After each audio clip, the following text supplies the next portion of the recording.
Hey everyone, welcome back to my channel. If you're a returning subscriber, welcome back. But if you're new here, I am a single woman with a single income and I'm in debt. I am documenting my budgeting and debt payoff journey here on YouTube. So if you think you're interested in following me along, please hit the subscribe button. I'd love to have you around. All right, so today I wanted to talk about my strategy for budgeting for this year, possibly even 2 years. So recently, I had to take a 401k loan for repairs, emergency repairs to my home. And because of the 401k loan, my monthly income is going to decrease by, I think it's $700. I don't know for certain just yet. Because my first paycheck in January was kind of messy. It was really complicated. It included my bonus money, my tuition reimbursement for my graduate program, and then also reimbursement for something that I needed for something else. So because of that, it's really difficult for me to kind of calculate exactly what a normal paycheck for me is going to look like until this next paycheck coming up in January. This month also happens to be the magic month, I think it's called, when you get paid 3 times in the month, and so that's going to complicate my budgeting for January even further. That third paycheck though in January, and I'll just go ahead and talk about this real quick as well. I am going to save for taxes on what was my mother's home, and I'm also going to save that check for HOA fees. So I don't know how to explain this.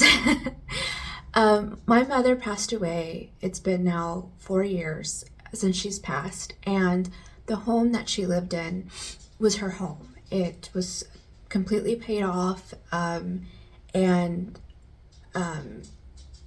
she lived in the home. And when she passed, my mother had no will, so everything kind of got split between my brother, my father, and I.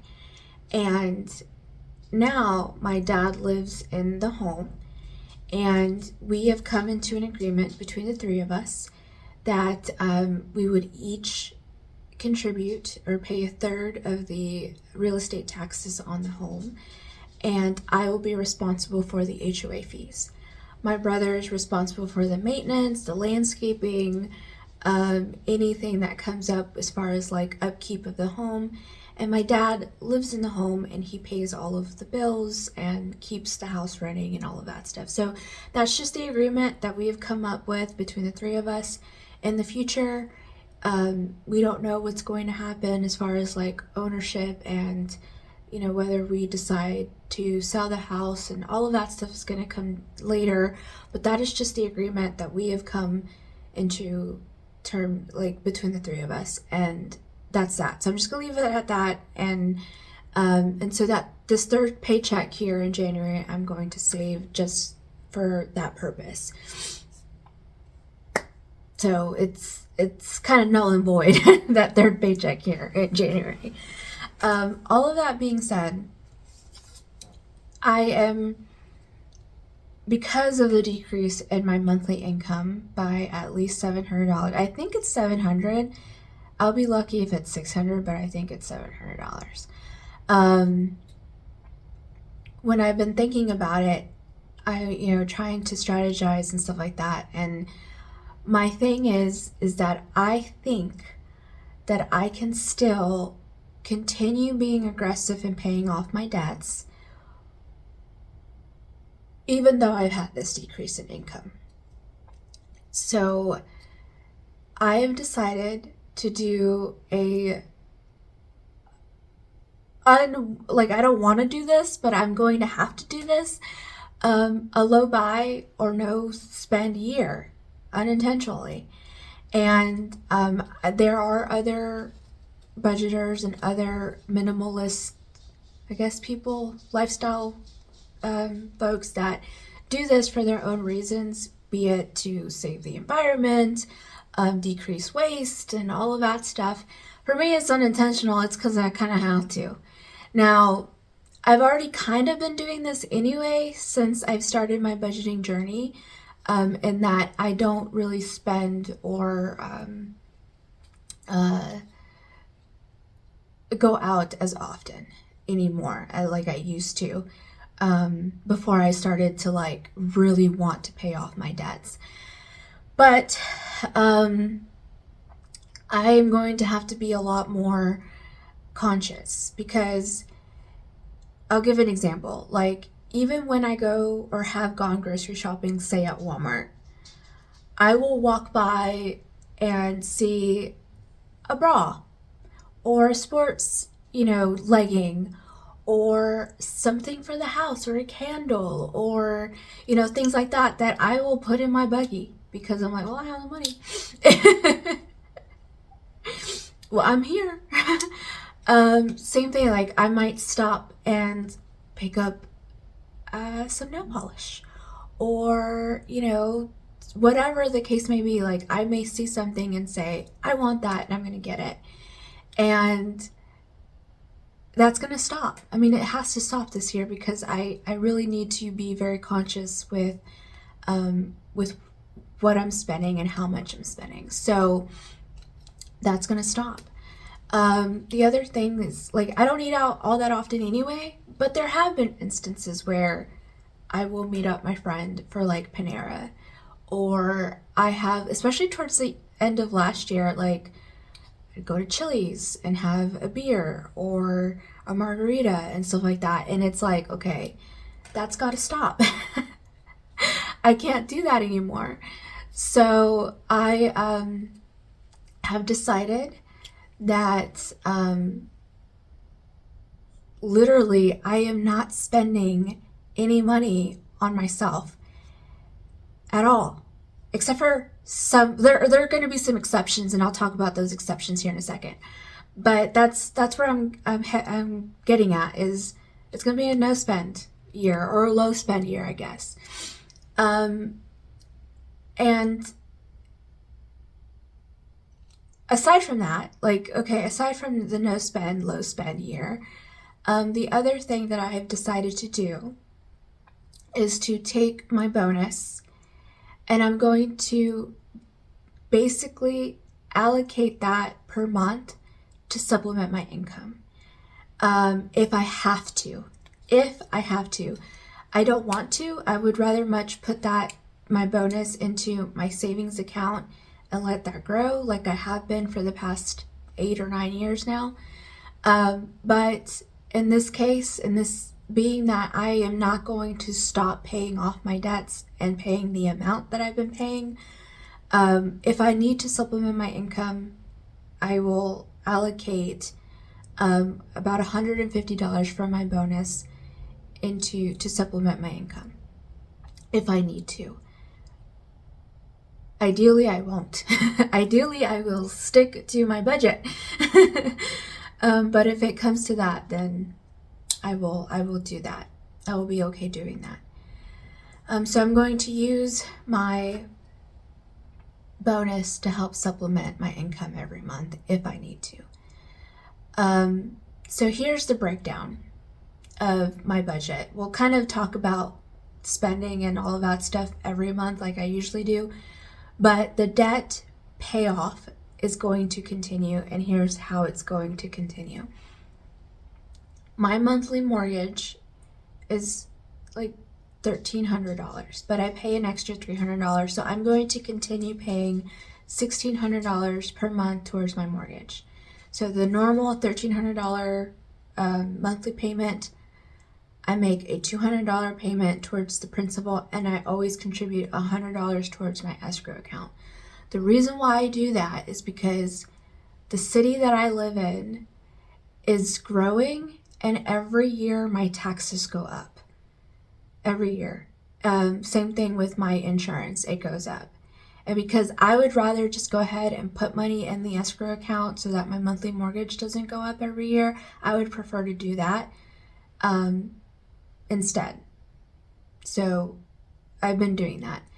And it's been working because my monthly payment, knock on wood, has not gone up since I've moved in this house. And every year my taxes and my homeowner's insurance goes up.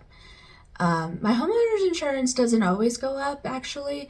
I have a really good insurance agent, so she does the balancing between my car and home. It's bundled, so if one goes up, the other will kind of come down a little bit, and vice versa.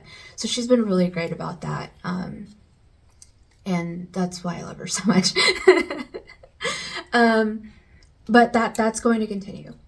My second payment is my car payment. I know this is the topic of conversation in the comments, but that was going to continue to be $800. And I have talked about my car in the past, and I know not everyone understands why I purchased a new vehicle. Before, I was driving a Mustang, and I had driven that Mustang for 10 plus years, over 10 years. It was a car that I purchased on my own, my first big girl purchase.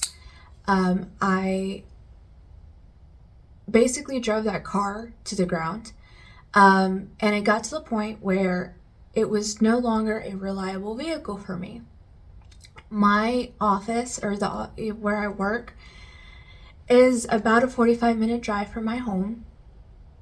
And I'd been getting stranded on the side of the road. I'd had to change tires. I would have to call AAA to come pick me up and tow the vehicle. Like, doing that in a business attire, heels, getting stranded on the side of the road in the dark on a 2-lane state road was just not safe. It just wasn't safe anymore for me to do that. The second reason is because I do a lot of my yard work myself, and I am surrounded by trees, which means that I am always not always, but like every other weekend, I'm outside like raking or blowing leaves and bagging them and all of that stuff. In my city, we are not allowed to burn leaves. So when I had my car, I would have to either figure out how to like borrow a truck so that I can take my yard debris to my city where it can be recycled and composted for free because it's part of my taxes. But that was difficult because I don't have a lot of friends with trucks or bigger vehicles. Or I had to pay somebody to come and haul all of the lawn debris out. And that was like $70 to $80 a trip for them to come out here. So there were some months, especially in October, November, December, January, where I was paying someone like $300 a month to come and haul away leaves and yard debris. So that was another reason why I decided to buy a new vehicle, a bigger vehicle, so that I can do it myself. So now I haul my own stuff. Like I put the seats down and I pack it up, and one trip to the city, to the, and they know me by now, and they're just like, come on in. And I go and take everything and handle it myself, right? So that's another reason why I bought a new vehicle and a big vehicle for me to be able to do that. And also when I needed to buy a new vehicle, because again, my Mustang was, having me stranded on the side of the road every other month. It was around that time where used vehicle sales, like costs, were so high that they were just as expensive as buying a new vehicle.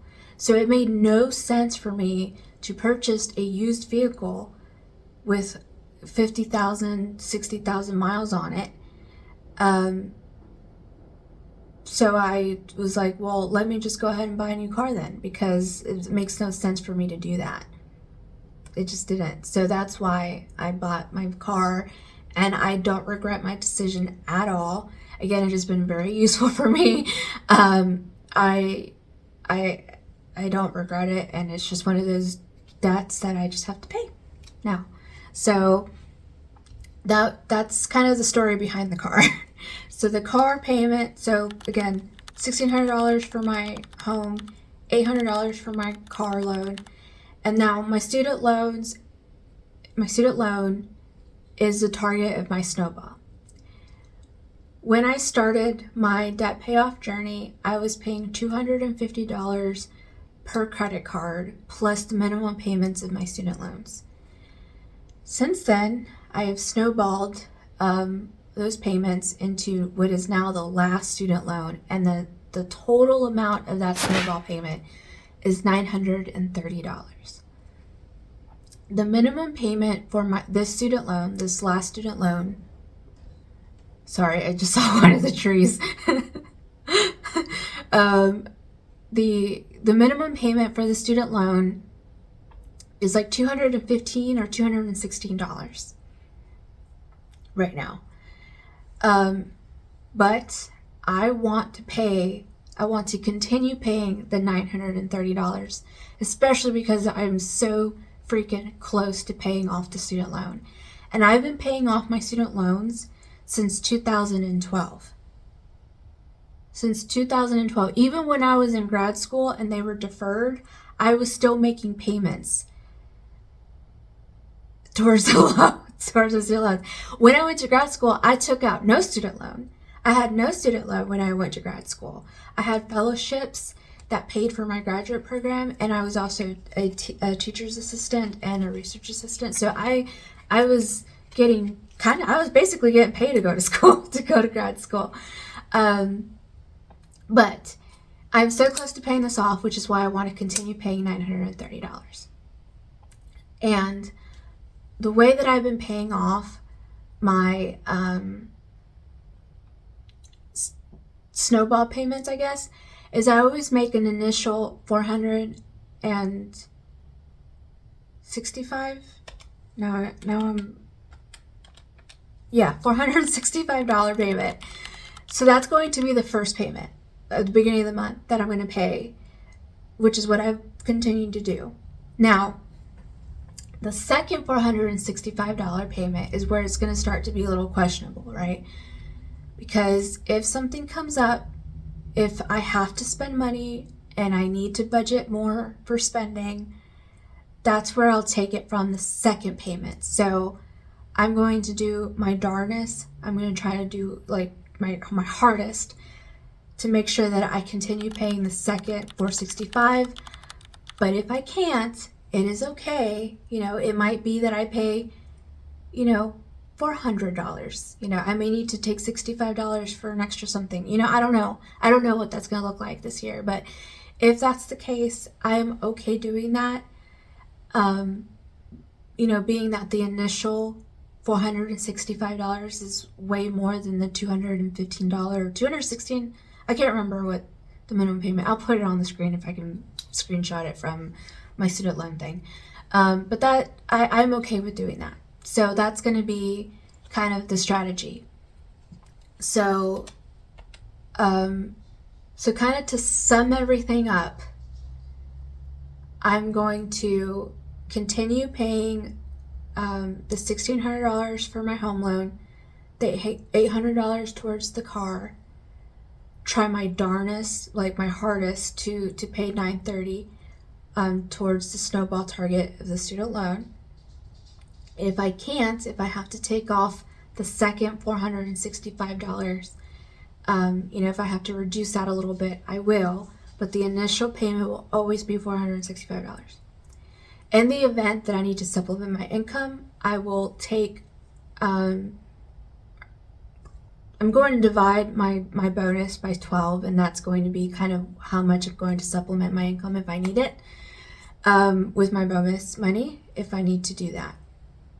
And then finally, it is going to be a low buy, no buy year, except for, and here are going to be the instances where I will spend money.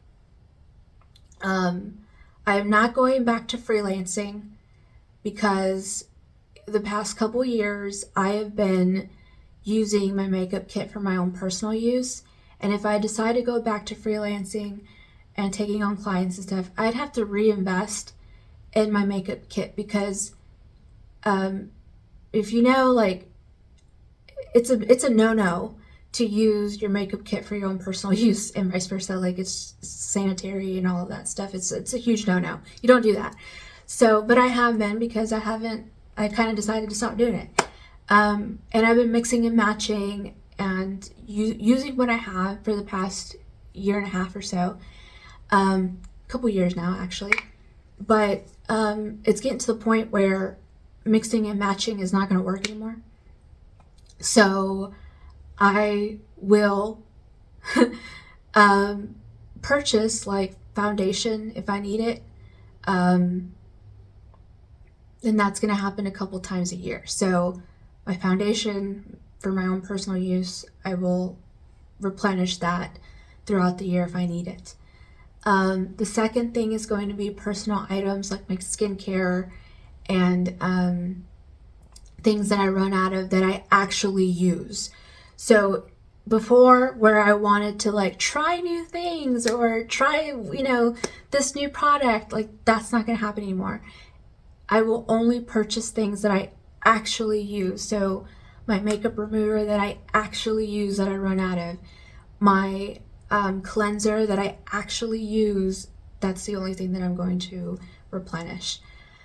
But I will only do it when I run out. So I'm not going to like stock up on it or, buy backups and things like that. Like, it's only going to be when I run out. The other time that I will buy something new is going to be running shoes.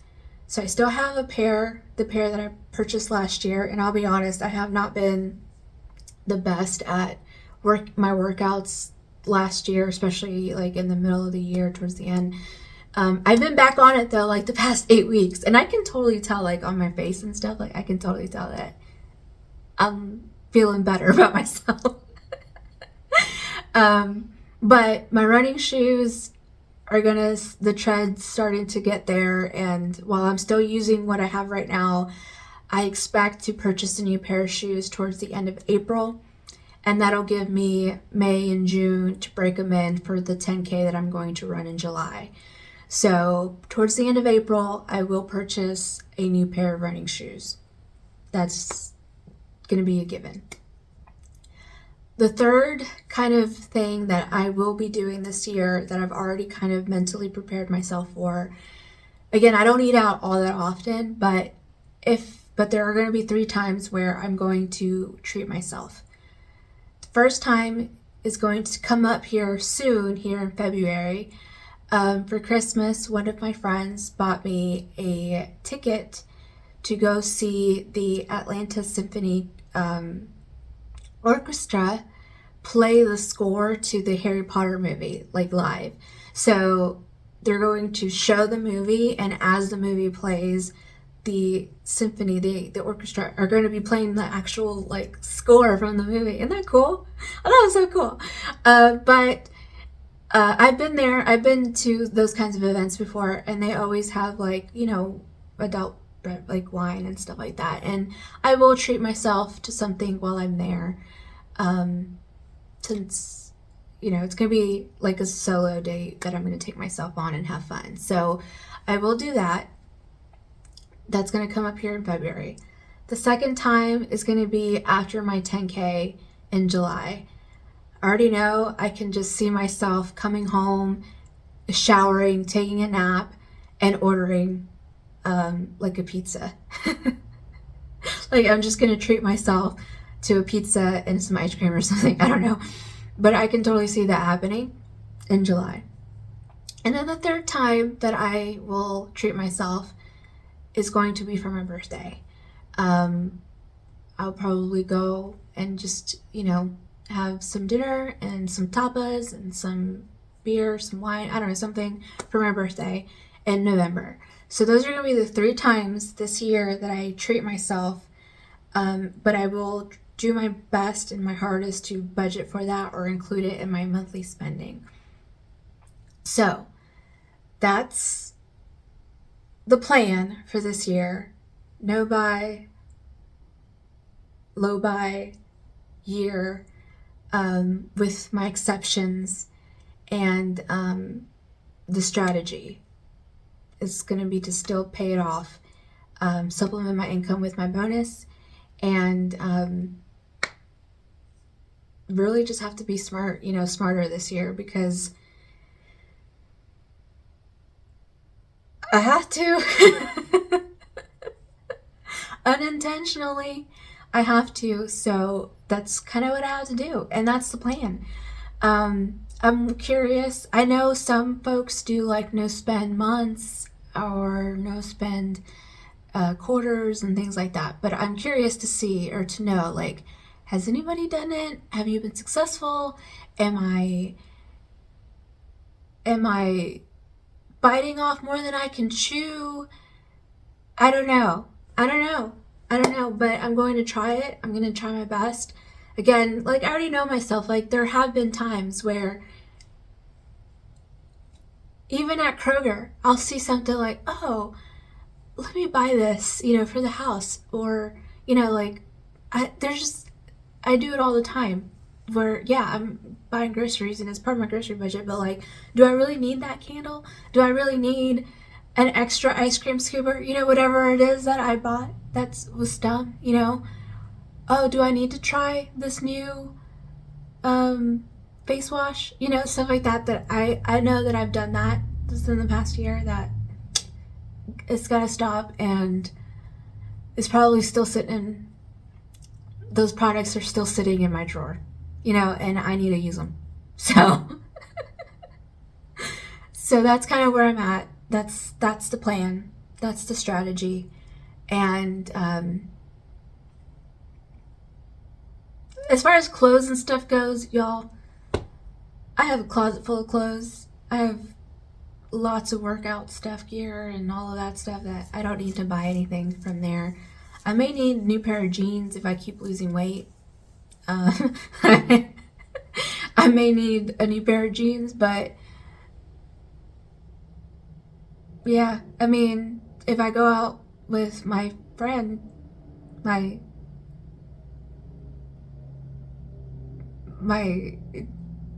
surgeon friend that I've been getting to know, I mean, he'll pay for those dinners. I don't know, but we'll see. We'll see what happens. That's kind of my strategy for the year. I am kind of nervous about this next coming year. I know that money's going to be really tight. Another thing too is I'm going to do weekly grocery runs instead of like what I have been doing is like one big grocery run in the beginning of the month. So if you go back to like my monthly budgeting videos, you'll see that I spend like $150 like on my first grocery trip, and then all of the other ones are smaller. I'm going to stop doing that. I'm really just going to meal plan for the week and then only buy what I need for the week every week. So every Friday I'll go and buy my groceries like that so that I actually get what I need, instead of like, oh yeah, I might make this or I might make that, and no, like let's meal plan for the week and make those meals, and that's what you're gonna eat. So that's gonna be my other thing that I'm going to do. I forgot to mention that. But yeah, that's the plan. Yeah.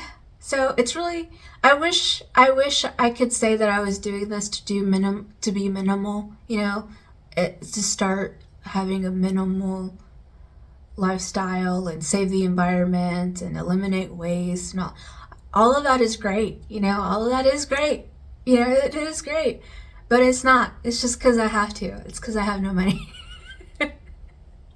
Can't say that I don't have no money. I'm doing this to myself because I'm being very, very aggressive with paying off my loans and the debt, and I want to keep at it. Like I don't want to stop just because